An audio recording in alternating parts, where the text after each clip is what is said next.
Fala pessoal, bem-vindos ao Clipping Talks, projeto aí pioneiro da galera do Clipping CACD. E eu sou André Fran, fui convidado para apresentar, para tocar ou conduzir, não sei qual é o termo exato, porque vai ser bate-papo. Eu trago alguém interessante que tem muito a falar nesse tema da política internacional, geopolítica, história, culturas diferentes, muita gente variada, mas sempre gente muito boa. Para começar, eu sou André Fran, sou jornalista, também focado em internacional, passei grande parte da minha carreira viajando pelo mundo por alguns destinos bastante polêmicos, inusitados, no olho do furacão, desde Primavera Árabe, Haiti, depois do terremoto, Japão depois da tsunami, Arábia Saudita, Irã, Coreia do Norte mais de uma vez, Chernobyl mais de uma vez, então esse tipo de perfil indo bastante a campo. Mas vou tentar trazer aqui uma galera para dar o outro lado, o lado mais do embasamento, o lado mais acadêmico, que também complementa essas histórias do mundo tal qual a gente conhece. Para o primeiro Clipping Talks, eu resolvi chamar alguém que já é de casa, que é o Tanguy Bagdadi. A galera já deve conhecer porque ele é professor de política internacional aqui do Clipping CACD e também era meu colega de bancada no Globo News Internacional, lá na Globo News, onde a gente não era colega, né, Tanguy? A gente revezava. Mas faz aí sua apresentação, Tanguy, que a pessoa já te conhece, mas só pra gente fazer aquela formalidade. Eu e o André Fran no Globo News Internacional era tipo feitiço de Áquila, né? A gente raramente se encontrava, né? O Sol e a Lua e tal, um negócio assim. Algumas poucas vezes a gente acabou conseguindo fazer o programa juntos. Mas enfim, Fran, prazerzão estar aqui contigo. Só para me apresentar, eu sou professor de Relações Internacionais no Clipping. Sou professor desde 2019 de Política Internacional. Já trabalho na preparação para a carreira diplomática há bastante tempo, desde 2007. Sou comentarista convidado da Globo News, assim como o André Fran também. E sou professor de graduação, pós-graduações de Relações Internacionais aqui no Rio. E sou também criador do podcast Petit Jornal, em que eu tento dar meus pitacos aí sobre política internacional em um round, né? 5 minutinhos eu tento resolver algum tema internacional por aí. Petit Jornal é o melhor podcast de política internacional do Brasil. Eu falo logo, eu me comprometo, não tem dessa. E, Tanguy, a gente estava conversando, né, antes ali no nosso WhatsApp. Cara, o que a gente faz? O que a gente escolhe de tema? O que está pipocando, mas que de repente abre um leque para uma discussão maior? E aí foi exatamente na semana que Biden, né, inaugurou oficialmente seu mandato quando ele fez o seu primeiro bombardeio ali na Síria, né, milícias apoiadas pelo Irã, ali quase na fronteira com o Iraque. Retaliação também, um ataque que morreram 6 americanos, se eu não me engano, né? O Tanguy pode me corrigir aqui. E a gente falou, putz, vou usar esse gancho, a gente comenta um pouco desse primeiro bombardeio do Biden e depois a gente abre o leque para invasões americanas. Acho que é um tema que dá bastante pano para manga. Eu já tive em alguns países que estavam do outro lado dessas invasões, né, no Iraque, no Afeganistão, por exemplo. E acho que a gente pode começar por aí, Tanguy, dar um contexto desse bombardeio específico. E não é muita novidade, né, entre presidentes americanos, nem Obama, né, foi o cara que ficou mais em guerra, inclusive, entre os presidentes americanos. Mas dá um contexto desse pontapé inicial. Assim, não surpreende ninguém, né? Só surpreende num ataque como esse quem quer ser surpreendido. Às vezes a gente tem a impressão de que o Biden é um democrata, né? De repente ele vai fazer menos guerras e tal. O histórico não mostra isso. O histórico mostra que presidentes republicanos e democratas fazem guerras com intensidades muito similares e tal. E a gente chegou a fazer algumas análises, né, anteriormente sobre o próprio perfil, por exemplo, do secretário de Estado, né? Qual seria o perfil do secretário de Estado escolhido pelo Biden, né, que é o Antony Blinken. E ele é um cara que atuou muito na política externa do Obama, por exemplo, e era favorável a intervenções, né? O que ele considera que, por exemplo, a guerra civil na Síria descambou mesmo, porque os Estados Unidos não foram lá para fazer uma intervenção. Então, essa agora, no entanto, ela tem uma diferença, né? Esse bombardeio que o governo Biden fez na Síria tem uma diferença com relação a outros momentos, que é o fato de que estava reagindo a um ataque sofrido pelos Estados Unidos, não na Síria, mas no Iraque.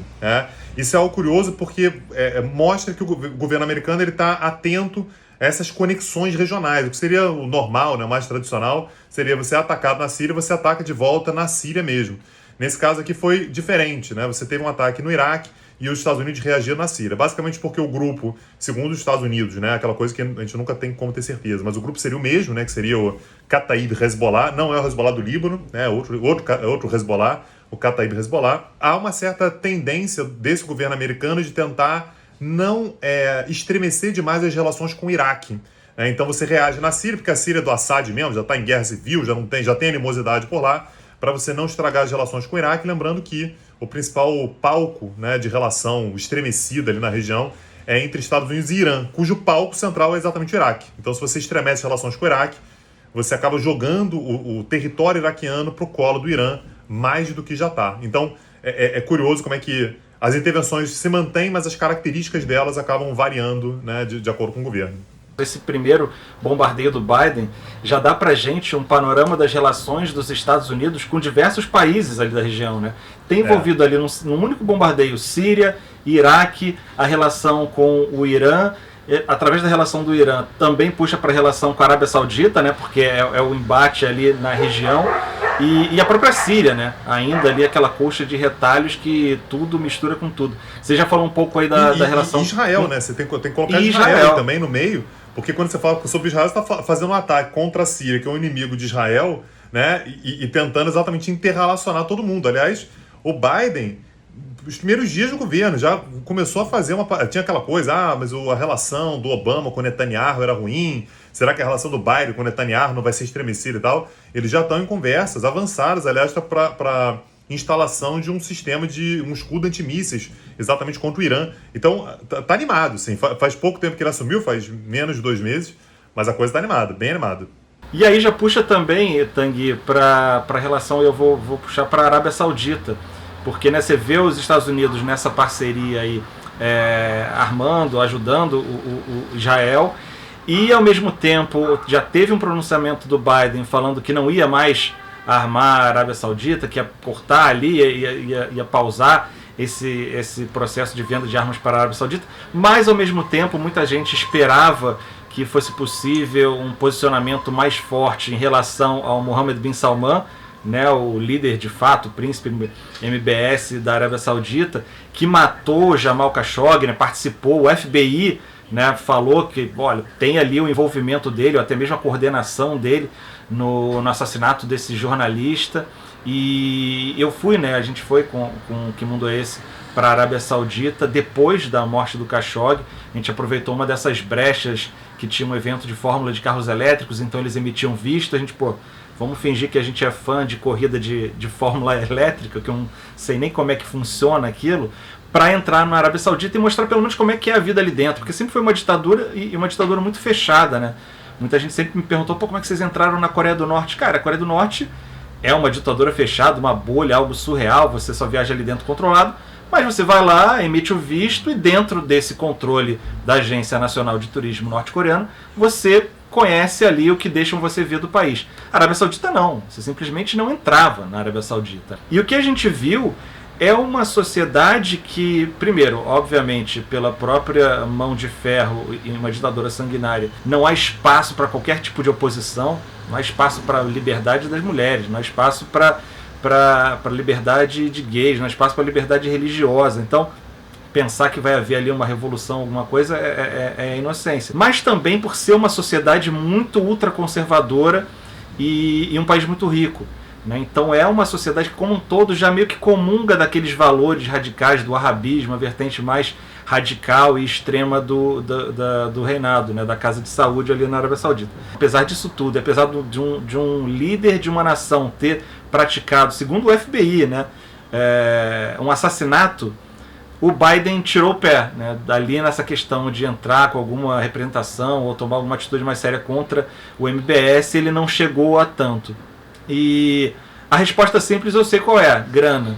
Mas queria ouvir de você qual é a resposta mais complicada para esse fato todo. Eu comentei com você ao longo da semana, Fran, sobre um episódio do Daily, né, que é o podcast do New York Times, que fez uma análise que eu achei muito bem feita, assim, sobre essa relação entre o Biden e a Arábia Saudita. Para começar, o Biden falou durante a campanha, naquele momento que ainda estava nas primárias, né, então assim, um monte de candidato democrata, ninguém tinha muita ideia de quem é que ia conseguir chegar até o fim.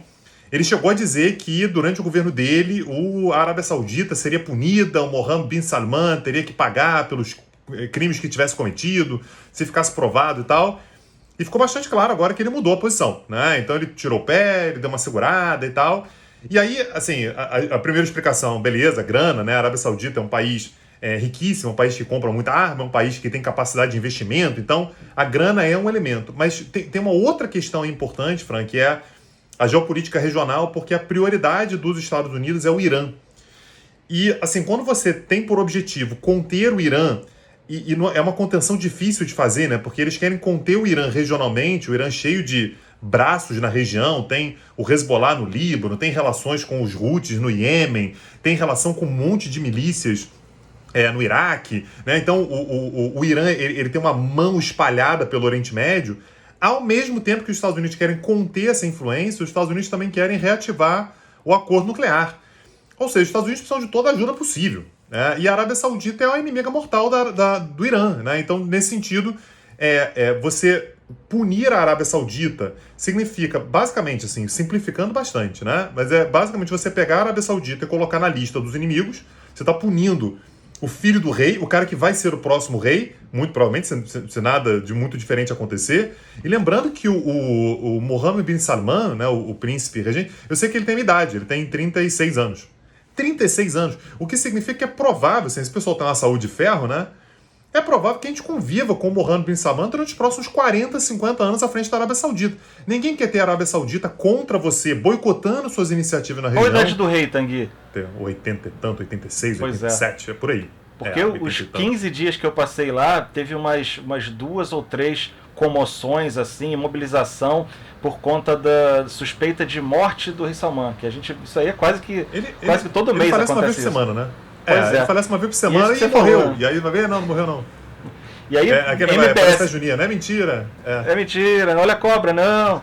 E, porra, você falou MBS, 36 anos, né? Então exatamente, vai ser muitos anos de convívio. E essa relação delicada com o Irã. E aí eu queria puxar para o nosso papo agora, você levantou a bola pro Irã, onde eu tive também em 2 momentos. Quando eu tive em 2009 era aquele momento, o Irã, acordo nuclear, a economia voltando a funcionar, as coisas entrando nos eixos. E o Irã, as pessoas às vezes têm esse imaginário, né? É um país estruturado, que tem uma infra tranquila, que você pode viajar em segurança, que tem cidades grandes, e tem hotéis bons, e tem restaurantes, tem uma cena de juventude muito efervescente, assim, muito quente, antenada, apesar dos limites que tentam fazer da internet. Mas a galera mais nova hoje usa um VPN ali, bloqueia e tem acesso a Netflix, a tudo isso. E depois eu voltei nesse outro momento pós-saída, né, quando o Trump decidiu tirar os Estados Unidos do acordo nuclear. E aí, crise econômica já afundando, pegando mais ainda.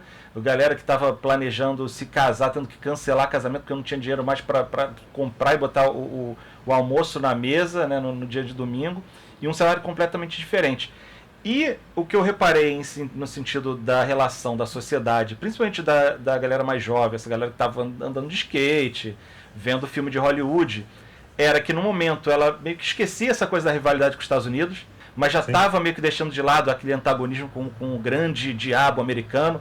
A galera falava, cara, isso é coisa dos mais velhos, dos mais radicais, pessoal mais religioso. A gente agora consome produto deles, sabe o que é McDonald's, Coca-Cola, vê filme, seriado, internet e tal. E depois, nesse novo cenário de crise econômica dos Estados Unidos e Trump radicalizando o discurso, a galera falando, olha, agora quem está ganhando força são os radicais. Porque eles falam, olha só, o discurso moderado que a gente tentou fazer, diplomático, de alianças e acordos, na hora H os caras rasgam o acordo e a gente fica aqui vendido. Então agora os radicais estão vendendo esse discurso. Olha só, não dá para ser moderado com os caras não, tem que radicalizar. E conseguindo de novo ganhar força, ganhar adeptos. Faz parte disso, o lado da geopolítica analisada ali nos papers e tudo mais, também reflete isso? Faz parte porque essa radicalização é um instrumento importante, né? O que a gente viu foi, por exemplo, durante a campanha do Biden, ele estava o tempo todo falando que ia voltar para o acordo nuclear, que era um absurdo o Trump ter saído do acordo nuclear e tal.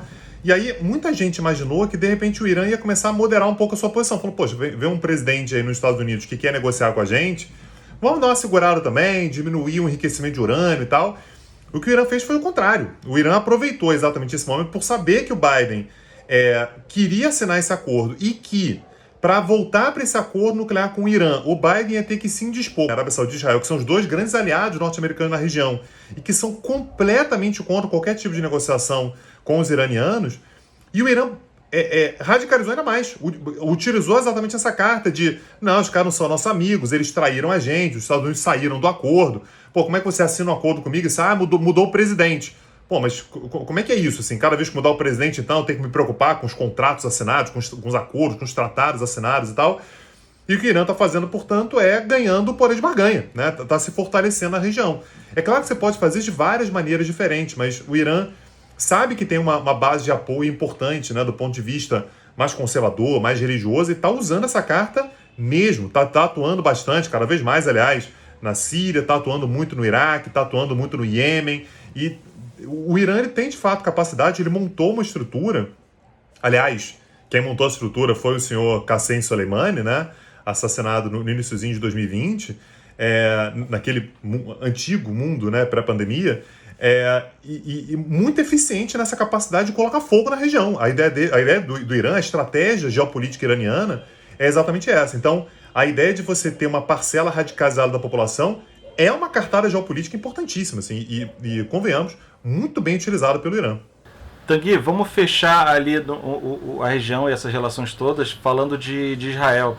Israel que está muito noticiário agora por conta da pandemia, mas pelo lado bom, em grande parte, vacinação. Parece que até final de março já toda a população. Beleza, é uma população pequena, mas também fruto do Bibi Netanyahu já ter agilizado compra e desenvolvimento e testes e ter sempre sido muito enfático no combate à desinformação, que eu, pelo menos como jornalista, né, e vejo você também fazendo isso, o combate à desinformação, a notícias falsas, as fake news, é parte super importante e integral de qualquer campanha de saúde numa pandemia, né? As pessoas morrem por conta de informação, de remédio falso que não funciona, e etc e tal. E Netanyahu apareceu muito em Israel agora no sentido contrário, né? Ele ativamente participou de vídeos e de campanhas, né, chamando de palhaço quem espalha fake news sobre a pandemia, o que tem um efeito importantíssimo, né, nesse momento.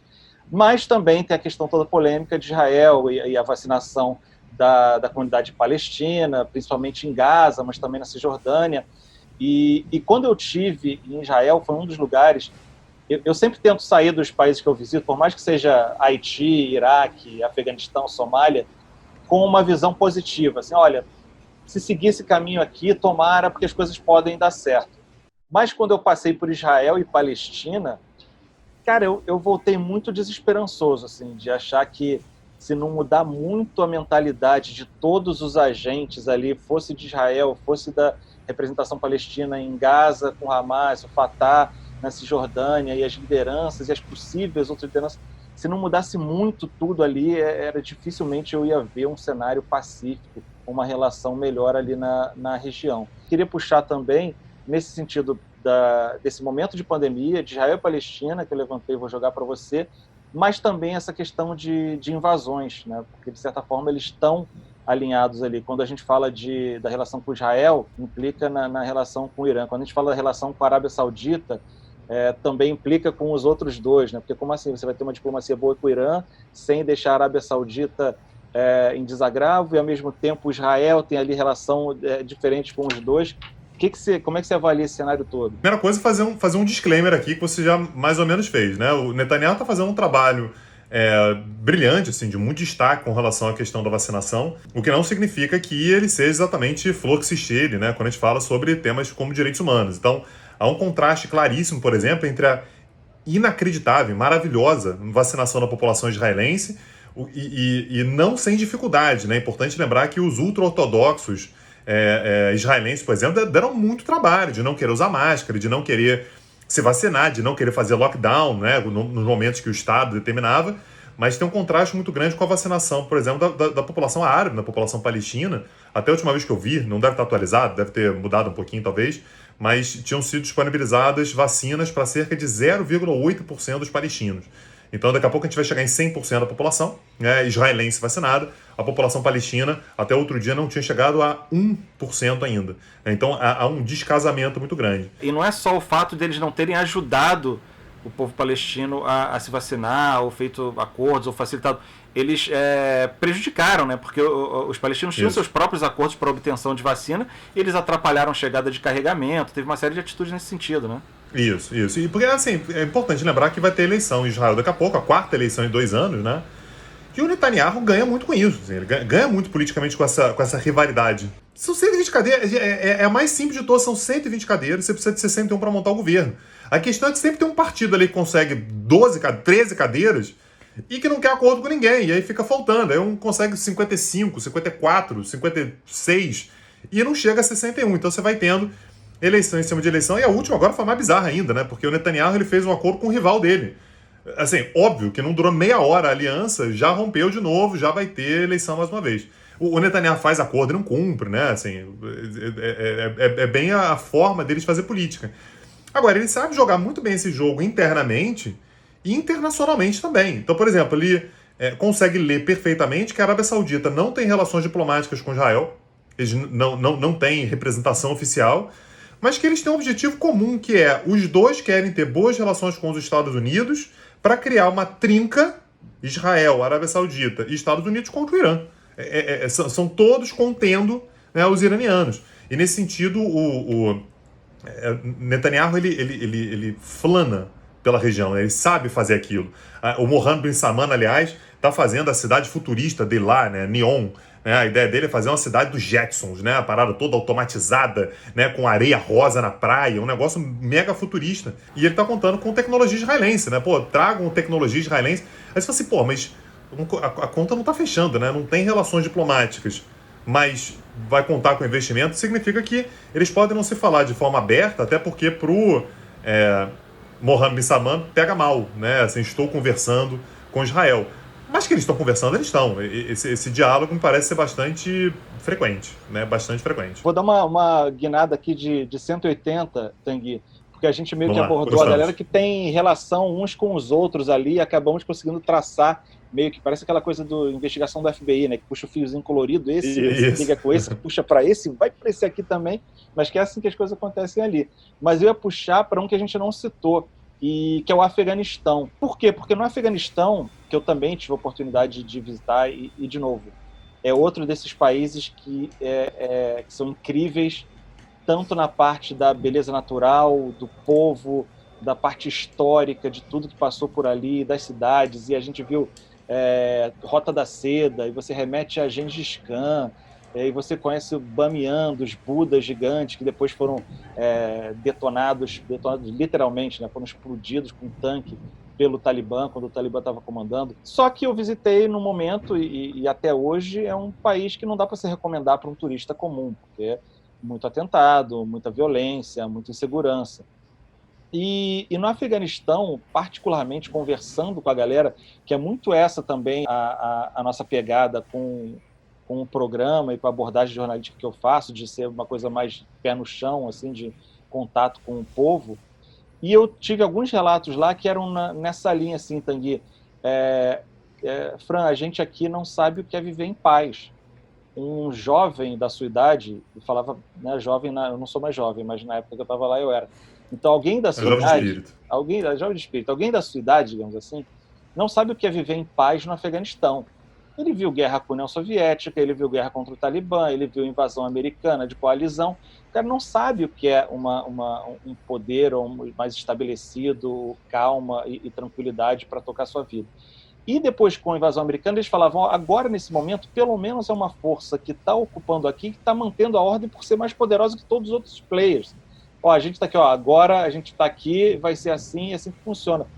Então, a pergunta que eu ia fazer, claro que a gente tem aí uma série, várias séries, aliás, de problemas e abusos da invasão ao Afeganistão.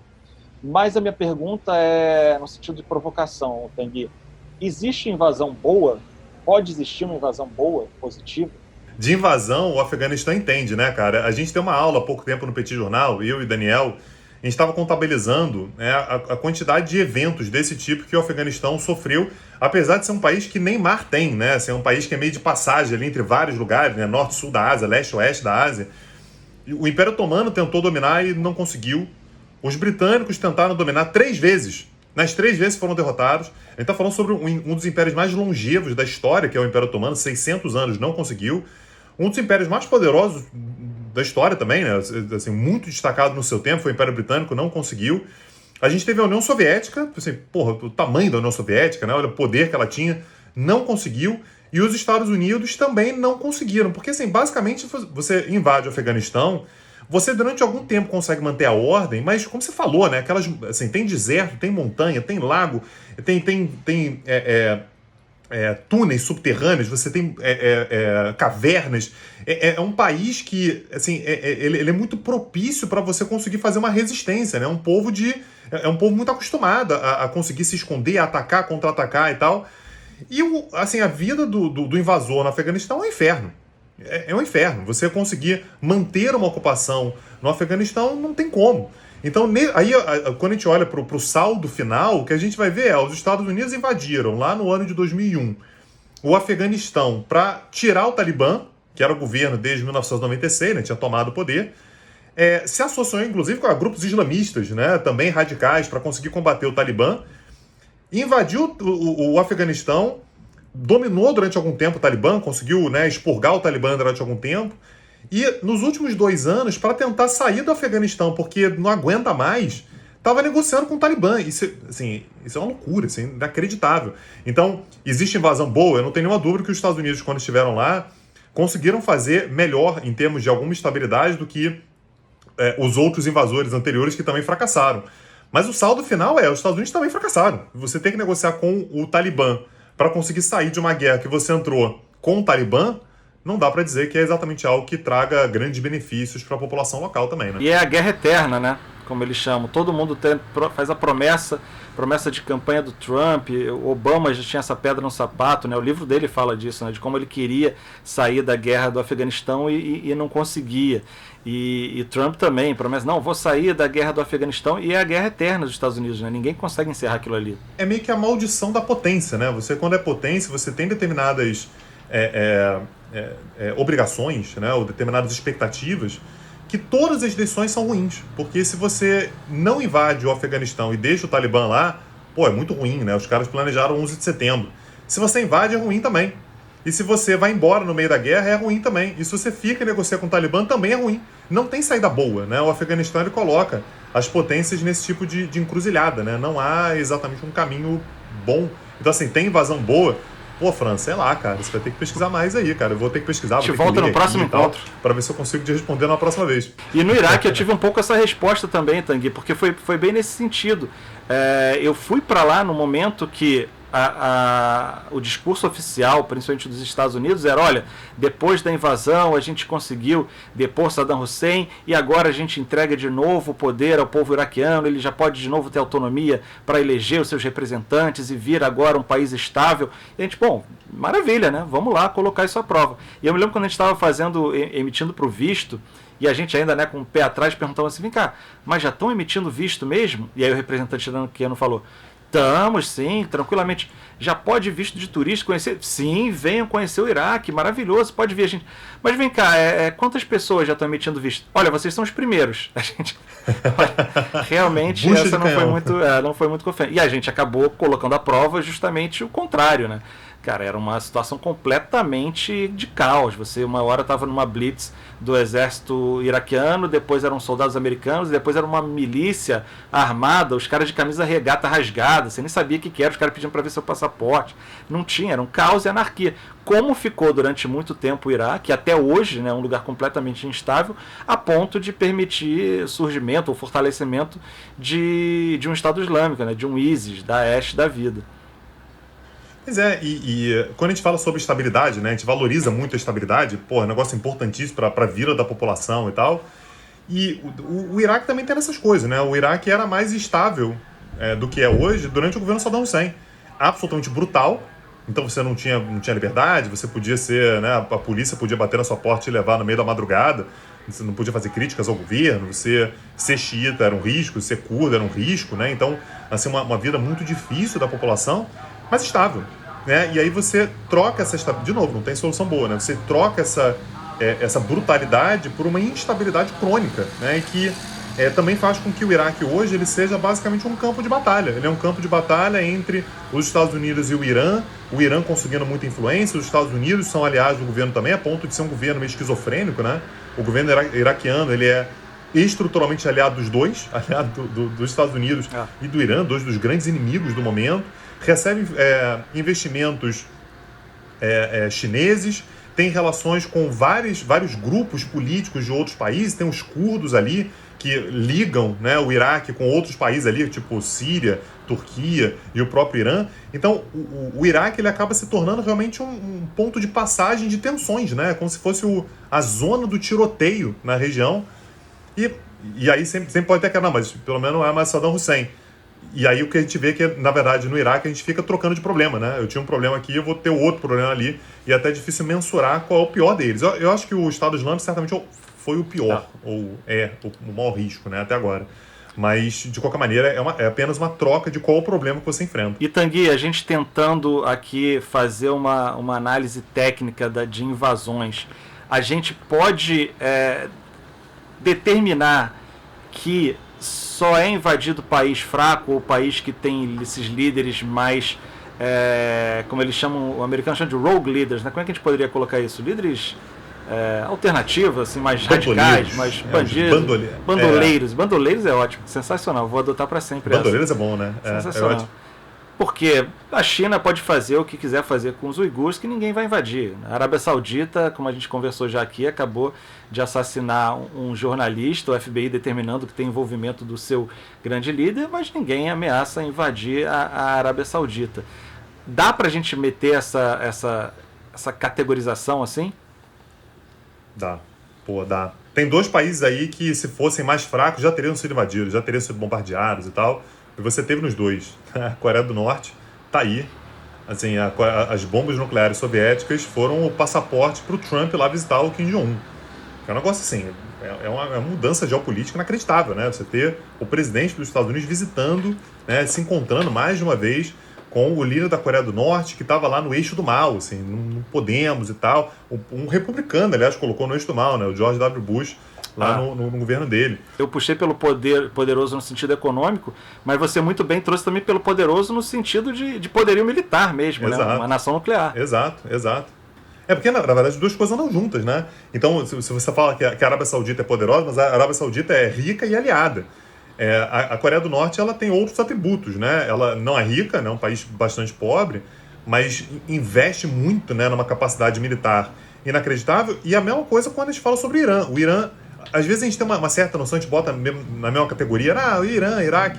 O Irã não é o Iraque. Assim, o Irã é, como você falou, assim, em termos de estrutura e tal, em termos de capacidade militar, é um país muito poderoso. Mas não é tão poderoso quanto os Estados Unidos. Mas aí também não dá, né? Não é disso que a gente está falando.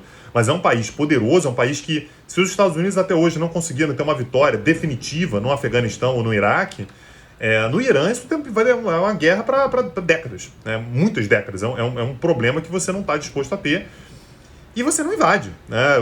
Se pudesse ter invadido, certamente o Trump já teria lá com o John Bolton, né? O John Bolton tá doido para apertar aquele botão vermelho e falar assim, vamos invadir agora, liga pro Netanyahu, liga pro MBS, hoje a gente invade o Irã.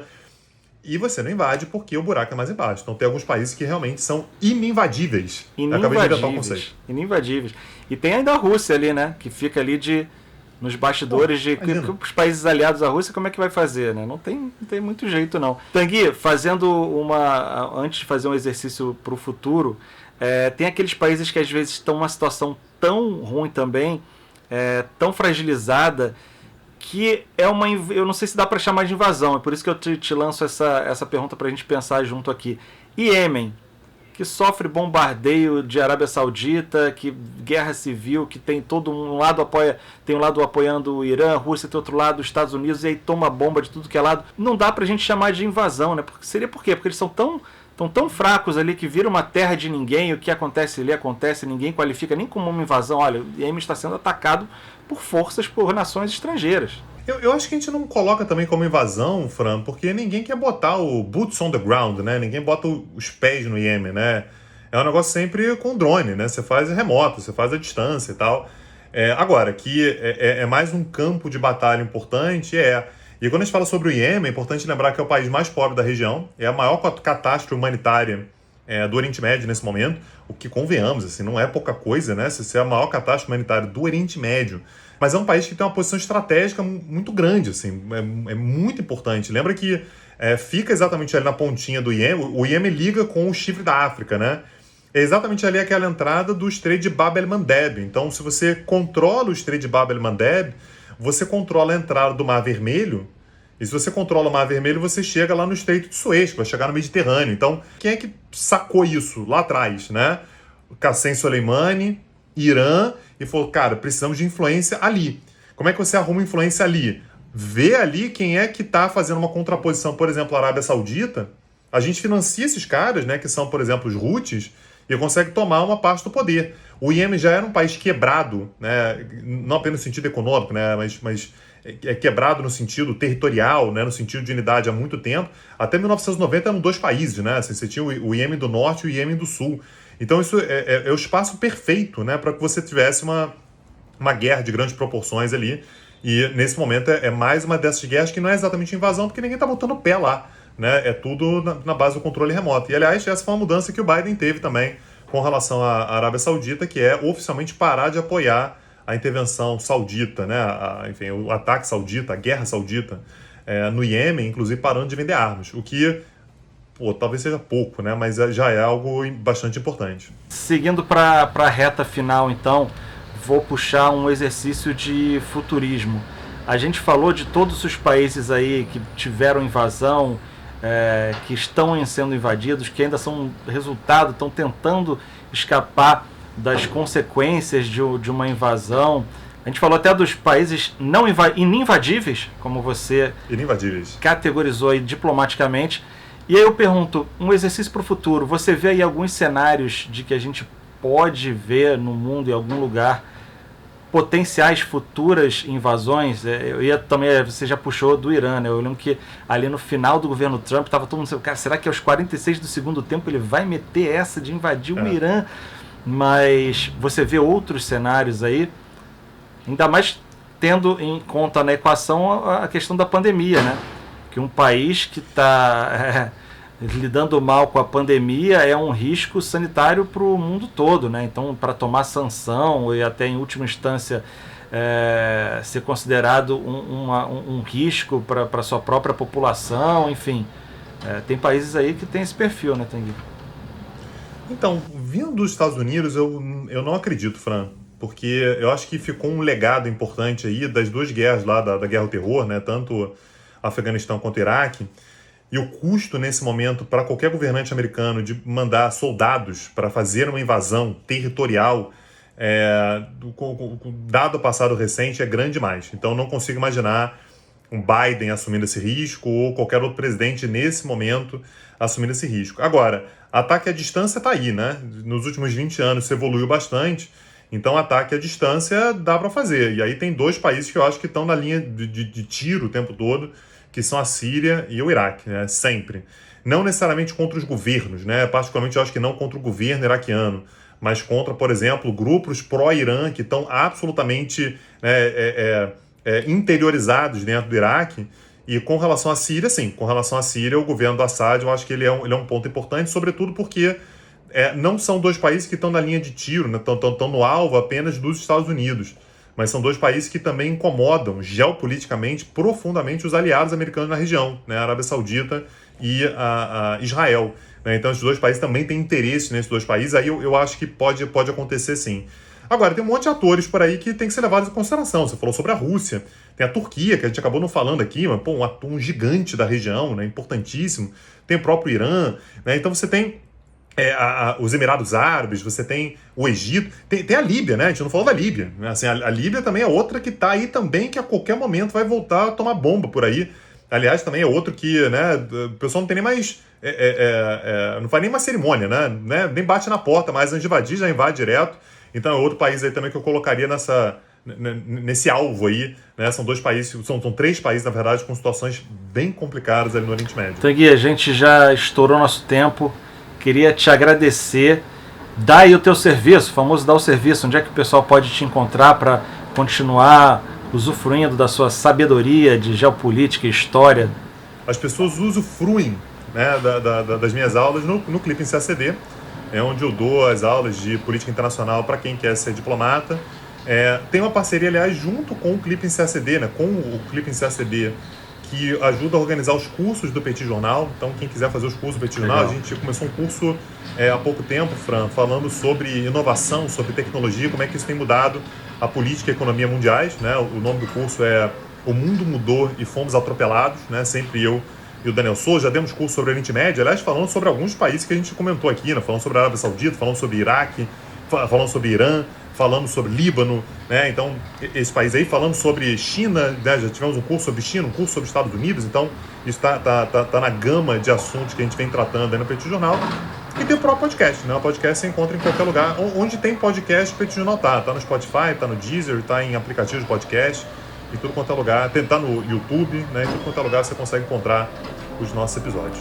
Maravilha. Pessoal, obrigado quem está assistindo. Essa foi Clipping Talks inaugural e espero que tenham muitos aí pela frente. Vai ter cortes do Clipping Talks também, no estilo aí dos podcasts em vídeo que rolam pela internet. A gente vai pegar alguns trechos do papo aqui com o Tanguy e botar individuais aí na internet. Tudo nas plataformas do Clipping CACD, que é o grande promotor dessa história toda. E até um próximo encontro para mais um papo sobre o mundo, sobre história, culturas, sempre com uma pegada informal, mas trazendo muito conhecimento com os nossos convidados aqui. Valeu, pessoal. Valeu, Tanguy. Até a próxima. Valeu, Fran. Tchau, tchau. Abraço.